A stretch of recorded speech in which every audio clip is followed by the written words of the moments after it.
are these all messages that you talk about in your new show that you're hosting on CRTV? Of course, we will show them the difference in what political correctness dictates and what biblical correctness dictates. So the show will be biblical correctness rules, not political correctness. We're asking our culture to turn from their sin and love God and love their neighbor.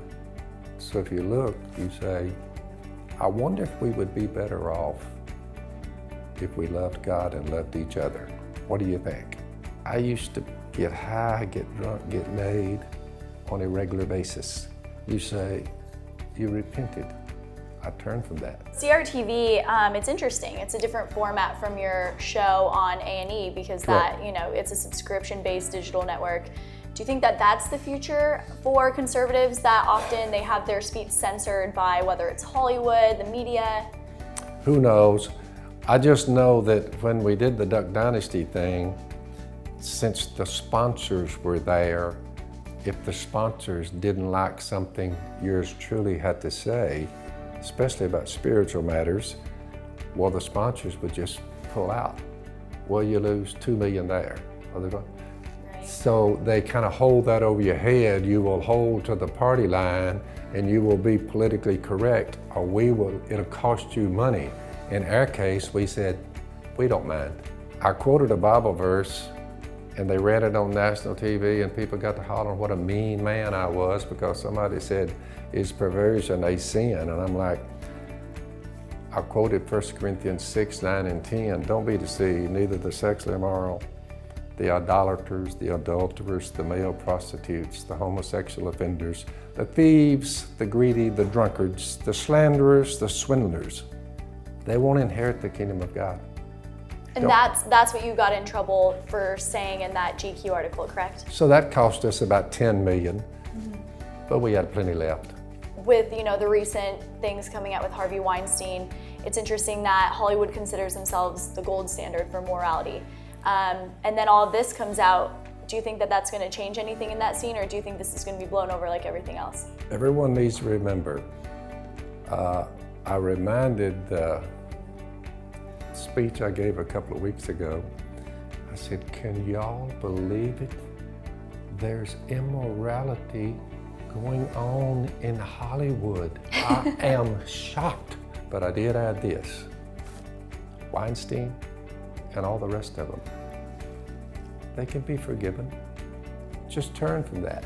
You heard Jesus will remove all that. I would tell Weinstein, the Lord will forgive you for that. You don't condemn them. Their sins condemn them. We're giving them the way out. Some people had a reaction when your show was suspended on A&E. They were saying, the First Amendment, there's no clause in the First Amendment that establishes that you have a right to appear on A&E. Yet, much of what we've seen in the whole Colin Kaepernick scheme is they're demanding that the NFL hires him even though they're a private enterprise. Did they not see the double standard there either? Biblical correctness, political correctness. Remember, I'm not into all that. I'm just saying you can live a quiet life while you're on planet Earth. Make it your ambition. This is the Bible verse.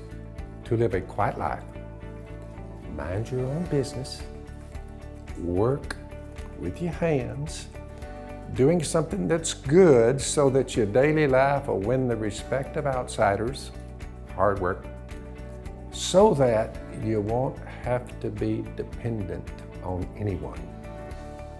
That's me. You say, do you owe anyone, Phil, on the face of the earth? No, I'm a multi-millionaire. Now, if you saw me, little baby, walking down the road, you would say, there was a homeless guy up there in D.C. You would never think. So Colin Kaepernick and all of the double standards. Your religion keeps you above that. I just keep it above, Yeah. keep it up here. I say, come on, let's just follow Jesus. Thomas Jefferson, I predict future happiness for Americans as long as they have open lands to go to. But if we ever get stacked on top of one another, like the major cities in Europe, Thomas Jefferson said, we'll become as corrupt as they are. As long as they can go to the woods the prairies, the mountains, and stay scattered out. You say, you know, you have a point. You're down there in the woods and you're spaced out. You have a few neighbors around, but very few. Well, when I come to a metropolitan area, I'm looking at it and the murder rate, and I'm thinking, I'm like, it's not good for that many humans to about, not good. Mm-hmm. So Thomas Jefferson was a wise man. He knew what he was talking about, yeah. Oh,